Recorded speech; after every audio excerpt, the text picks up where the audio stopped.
Paz do Senhor, meu amado, bem-vindo de volta à nossa escola bíblica. Nós estamos estudando o livro de Isaías.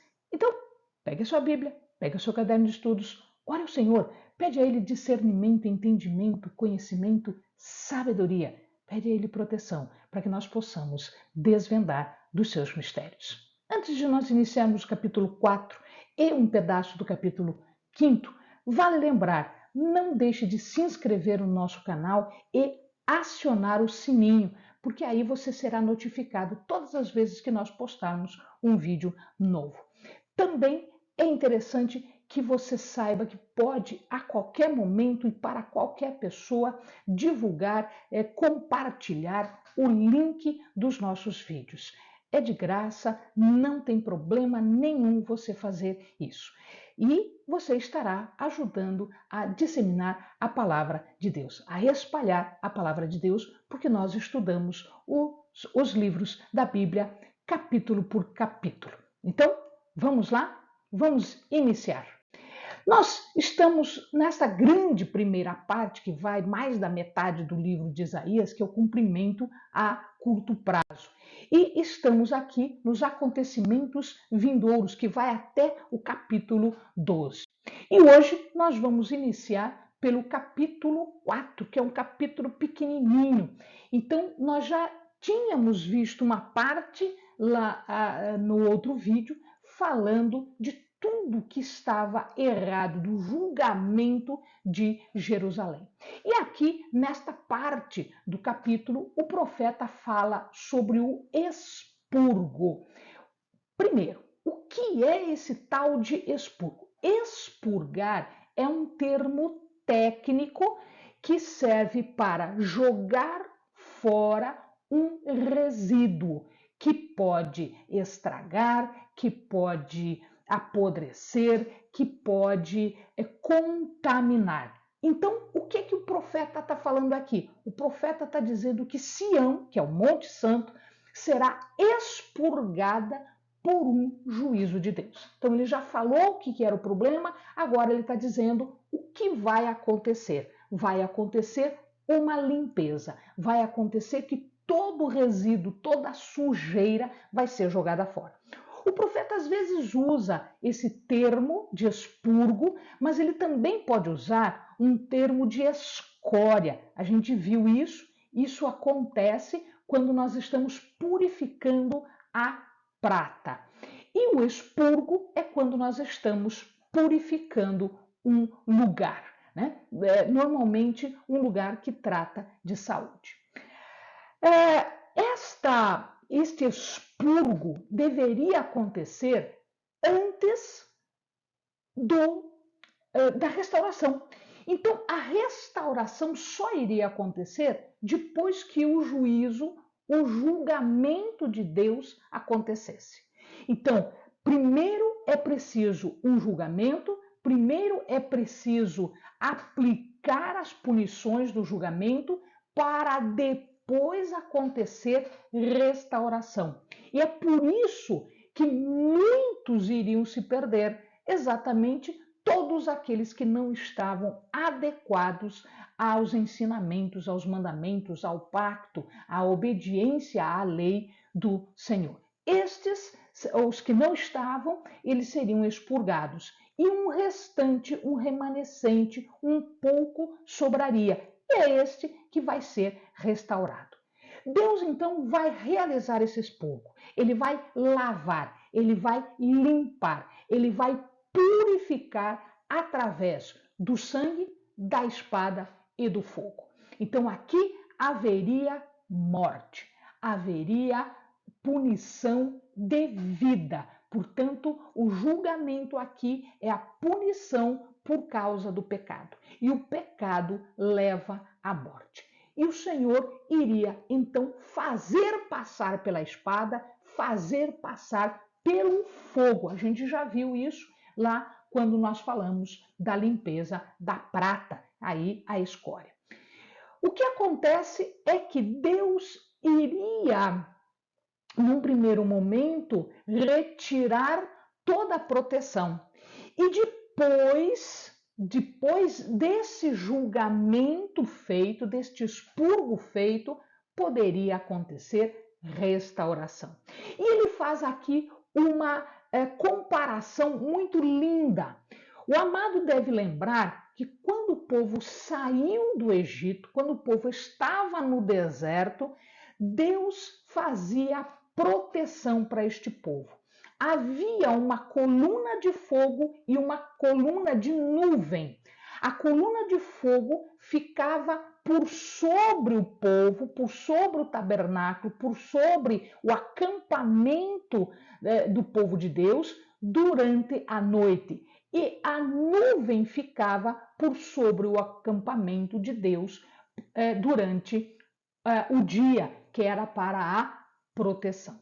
E isso significa que esta nuvem ela iria circundar tudo e a Shekinah de Deus iria se manifestar. O que é essa Shekinah? Shekinah de Deus, Shekinah quer dizer glória. Então, depois do expurgo, depois do julgamento, haveria uma restauração e a glória de Deus iria voltar. E ele faz mais uma comparação. Num casamento, haveria, eles faziam um dossel, tipo de uma tenda, onde o noivo ficava, era o aposento do noivo. O noivo, então, montava um dossel, o tipo de uma tenda, que era para recepcionar a sua esposa, a sua noiva. Deus está dizendo que ele vai fazer esta coluna de fogo, esta coluna de nuvem, este Shekinah, como se fosse um dossel por sobre o povo. E isto iria significar que a Shekinah de Deus estaria com o povo. Isto iria significar que a sua presença estaria com o povo. Este cântico, ele é curtinho. Este cântico é um cântico de esperança. Então, Isaías estava dizendo para aqueles que ansiavam pela presença de Deus, que ansiavam pela glória de Deus, que eles podiam ficar tranquilos, que depois de tudo isso passado, depois de todo esse aperto, de todo esse caos, de todo o julgamento, haveria um dossel. Haveria a nuvem de fogo, haveria a nuvem de proteção, como existiu no deserto. A partir do capítulo 5, então, ou todo o capítulo 5, há uma menção da punição de Israel. Veja que coisa interessante. O profeta vai e vem nas suas colocações. Ora, ele está trazendo uma mensagem de punição, ora, ele está trazendo uma mensagem de restauração. Lembre-se que nós já dissemos o seguinte: o livro de Isaías ele não está colocado em forma cronológica. Ele foi reunido à medida em que o profeta achou interessante os temas a serem discutidos. Então, aqui ele volta a falar do julgamento. E no capítulo 5, do verso 1 até o verso 7, ele fala de uma canção, a canção da vinha do Senhor. O que significa isso? Significa dizer que Deus está deixando claro o porquê disso tudo. Ele está dizendo aqui dos cuidados de Deus. Ele é o proprietário, ele é o amigo desta vinha. Ele é que fez a vinha. E esta não é uma comparação original. Isso já aconteceu, outros profetas já falaram isso, e em outras partes da Bíblia nós já ouvimos falar sobre isso. Então, Israel como sendo a vinha e Deus como sendo o proprietário da vinha, como sendo o amigo desta vinha. O que ele diz aqui? Ele diz que ele achou um lugar fértil. O lugar onde o povo estava era um lugar fértil, um lugar de produção. Ele preparou tudo, ele tirou pedra, ele cavou, ele tirou mato, ele removeu tudo isso, ele preparou o lugar para plantar a vinha, que é o que aconteceu na terra de Canaã. As parreiras que ele plantou ali, ou seja, a vinha que ele plantou ali, era uma vinha da melhor qualidade. Então, o que acontece aqui? O que é essa vinha de melhor qualidade? Ele deu uma lei que nenhum outro povo tinha. Ele proporcionou um templo e um culto que nenhum outro povo tinha. Este povo era um povo separado, era um povo diferente de todos os outros povos, porque este povo foi criado, estabelecido pelo próprio Deus. Ele fez muralhas, cercas de proteção, ele protegeu esta vinha, ele fez torres de vigia, ou seja, torres onde ele colocava os seus profetas para a proteção da vinha. Ele fez mais, ele fez um lagar apropriado. O que significa esse lagar? Lagar é um lugar onde as uvas são amassadas para a produção do vinho. O vinho, para eles, tinha um símbolo muito importante, era um símbolo de alegria, era um símbolo de bênção, era um símbolo de bênção material e espiritual. Ou seja, Deus prepara tudo isso. O que o povo fez? Bem, o povo se corrompeu, a vinha se corrompeu. A vinha que era de altíssima qualidade virou parreira brava, parreira venenosa, ou seja, não produz mais vinho, não produz mais bênção. Houve então uma perversão. A justiça social que estava colocada ali pelas regras foram esquecidas e foram lançadas fora. E aqui agora o profeta diz, vindo a mensagem do Senhor, então Deus fala através do profeta, que eles deviam botar a mão na consciência e eles próprios deveriam se julgar. Como assim? Nós lembramos de uma passagem aqui, quando Davi pecou com Batseba, Natã, que era o profeta na época, ele foi até Davi e fez com que Davi percebesse o seu erro, o seu pecado. E o próprio Davi deu a sentença para ele mesmo, para o pecado que ele mesmo proporcionou. Então, o que está acontecendo aqui? Isaías está lembrando disso e está dizendo para o povo: agora você vai se julgar como Davi fez. Você mesmo vai dizer o que deve ser feito. Então, o julgamento foi o quê? Remove-se todas as obras de proteção. Não tem mais cerca, não tem mais muro, não tem mais torre de vigia. Em outras palavras, eles estavam agora à mercê, sumissos aos ataques humanos, aos ataques dos animais, porque não tinha mais proteção. Deus não estava mais protegendo eles. Outra coisa que ia acontecer, a glória de Deus ia ser afastada. A glória de Deus, a Shekinah de Deus iria ser afastada. O amor de Deus iria ser afastado. Isso significa que eles estavam entregues para os cardos e os espinhos. Quem são os cardos e os espinhos? São os inimigos, são os exércitos inimigos que a partir daquele momento tinham licença de Deus, tinham autorização de Deus para atacar o seu povo. E finalmente, a ausência de chuva. A chuva é super importante para a produção, a chuva é super importante para as bênçãos que estavam sendo derramadas dos céus. E elas cessariam, elas deixariam de existir. Esta era a punição por aquilo que o povo fez. Uma nova vinha ia ser plantada. Olha que coisa importante aqui. Isso no Novo Testamento tem um significado muito importante.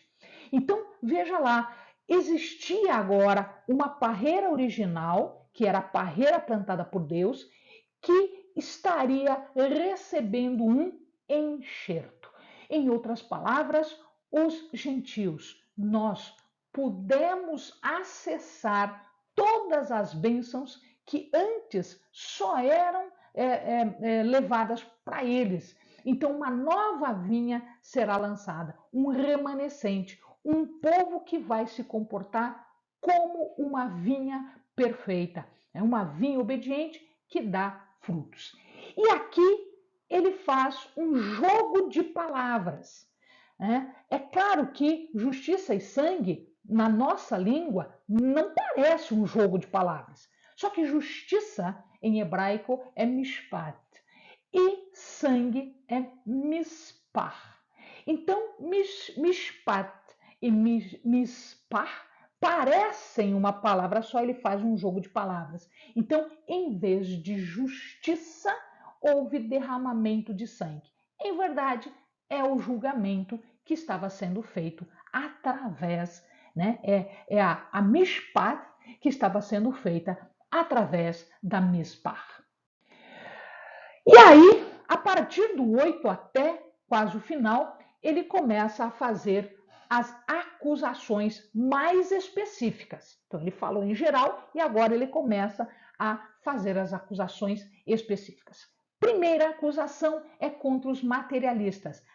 Ai de. Toda vez que a gente ouve um ai, significa que vem castigo, significa que a pessoa está com problemas, significa que Deus vai pôr a mão em julgamento. Ai dos materialistas. Deus era o dono da terra. O que eles fizeram? Quando Deus divide a terra, ele divide igualmente, ele divide em justiça. Mas eles não compartilham disso agora. Eles roubam uns dos outros, eles acumulam riquezas, eles acumulam possessões de forma contrária à lei. Eles enganam as pessoas, eles tiram as coisas das pessoas, como Acabe e Jezabel. O amado lembra disso, né? Acabe queria a vinha, né? E de Nabote, e aí o que acontece? Ele foi, né? Pediu, ele nega, e Jezabel então arma uma cilada, faz um julgamento com testemunhas falsas, ele acaba morrendo e Acabe ficou com a vinha de Nabote. Então o que acontece aqui? Era isso que eles estavam fazendo. Né? O profeta lembra agora do que Jezabel e Acabe fizeram lá atrás, que isto era uma injustiça sem par. O castigo disso tudo era o quê? Ele diz 10 geiras de terra. 10 geiras de terra é mais ou menos um alqueire, na nossa medida, né? É mais ou menos um alqueire. Um alqueire iria produzir somente um bato de vinho. O que é isso? Um alqueire de parreira só dava 23 litros de vinho. É pouquíssimo, ou seja, cortam-se as bênçãos. Um homer de semente, um homer é 370 litros de semente. 370 litros de semente não ia dar 37 litros de grão. Ou seja, eu estou perdendo semente para ter produção e não vai ter produção. Vai perder tempo com isso. O segundo ai é contra os bêbados e que amam os prazeres. Aqueles que gostavam de bebidas. A bebida não era feita só de uva. O vinho ele podia ser feito de outras frutas fermentadas. Então, principalmente de tâmaras. Era uma bebida bastante apreciada, além do vinho feito de uvas. Eles se embebedavam desde o raiar do dia. Já de manhã cedinho eles já estavam com um copo na mão, eles já estavam bebendo e eles festejavam o dia todo. Ou seja, estou nem aí para as minhas responsabilidades, estou nem aí para as coisas sérias, estou nem aí para as obras do Senhor. Eu quero é festa, eu quero festejar e eu não estou me preocupando com nada. Os instrumentos musicais que estavam sendo tocados significavam que a festa era direta, não parava de fazer festa. Eles queriam aproveitar a vida e sem maiores preocupações, esquecendo-se do Senhor para festejar o Deus da bebida, que é chamado de Baco. Então, eles queriam fazer festa e eles não queriam cuidar da obra do Senhor. A terceira, essa segunda, esse segundo ai, esse segundo acusação, ele tinha um julgamento. Eles, como eram debochados e desprezavam o Senhor, desprezavam as suas coisas, não se preocupavam com a obra, só queriam festejar, etc, etc, Deus iria cortar isso. E ele iria dizer o seguinte, olha, o negócio é o seguinte, então, como vocês só querem festas, vocês vão para o exílio. Esta previsão do exílio acontece mais ou menos uns 100 anos antes do exílio acontecer propriamente dito. Ou seja, era uma previsão. Deus já estava avisando com tempo de antecedência que era para eles mudarem o seu comportamento. Vai ter fome, vai ter sede, vai ter morte. E o dinheiro que vocês têm, a festa que vocês têm, tudo isso que vocês estão fazendo não vai valer de nada, porque nada disso vai tirar vocês do julgamento. Deus vai ser exaltado não por esta situação. Deus vai julgar todo mundo e ele vai ser exaltado pela restauração que iria acontecer mais para frente por aqueles poucos que resistiram e não faziam a vida como era essa. Ah, todo mundo está fazendo, deixa eu fazer também. Não, você não é todo mundo e você é santo, você é separado. Então você não pode se deixar levar por isso. Você tem que ter o espírito do remanescente, o espírito daquele resto que fica, que era obediente, que era fiel a Deus, que não despreza, não debocha e faz a obra do Senhor. A terceira acusação, o terceiro ai, é contra os iníquos, escarnecedores e zombeteiros. Eles escarneciam, tiravam sarro, zombavam, né? Eles eram ruins, eles eram maus e faziam isso não só contra Deus, contra as obras de Deus, mas contra os profetas de Deus. Fazer isso contra as obras de Deus ou contra os profetas é fazer isso contra Deus. Eles achavam que era mentira tudo aquilo que os profetas falavam, porque aquilo tudo não acontecia. Deus estava dando tempo para eles se emendarem e eles achavam que esse tempo que Deus estava dando era, na verdade, a mentira da profecia. Eles estavam presos no seu pecado.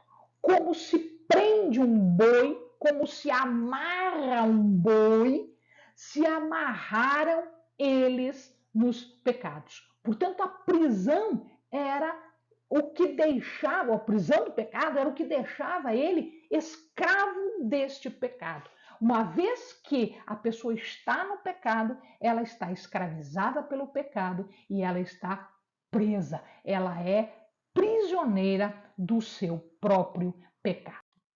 O quarto ponto aqui, a quarta acusação, é contra aqueles que chamam o mal de bem e o bem de mal. É aqueles que chamam de doce o que é amargo e é amargo o que é doce. Ora, isso significa que não tem discernimento do que é certo e do que é errado. E mente e engana. Em verdade, o que acontece aqui é que eles estão tão depravados, eles estão tão caídos no pecado, na iniquidade, eles são tão amorais que eles não compreendem mais, eles não têm mais discernimento, eles não têm compreensão moral do que é certo e do que é errado. Imagina o estado de depravação destas pessoas. Isso não faz mal, aquilo não faz mal, isso é natural. É essa a quarta acusação. Na quinta acusação, nós temos uma acusação contra os insensatos e presunçosos. Eles se achavam poderosos. Eles tinham riqueza, eles tinham exército, carros de guerra, eles tinham dinheiro. Eles não queriam e não achavam que precisavam depender de Deus. Eles não queriam depender de Deus. Eles não queriam depender de nada que fosse santo, porque eles achavam que o seu próprio poder, que o seu dinheiro iria fazer o livramento. Eles rejeitavam a instrução do Senhor, eles rejeitavam a sabedoria e, portanto, eles iriam cair num castigo terrível. A palavra de Deus diz: o meu povo perece por falta de entendimento. O meu povo é escravizado, o meu povo é exilado por falta de entendimento. Então, cuidado aqui que a sabedoria nos livra desses problemas todos. Finalmente, a última acusação é contra os corruptos em forma geral. Eles eram heróis. Heróis de quê? Heróis de bebida, heróis de suborno, heróis de traição, heróis do engano. Eles achavam que estavam por cima e que não seriam atingidos por nada.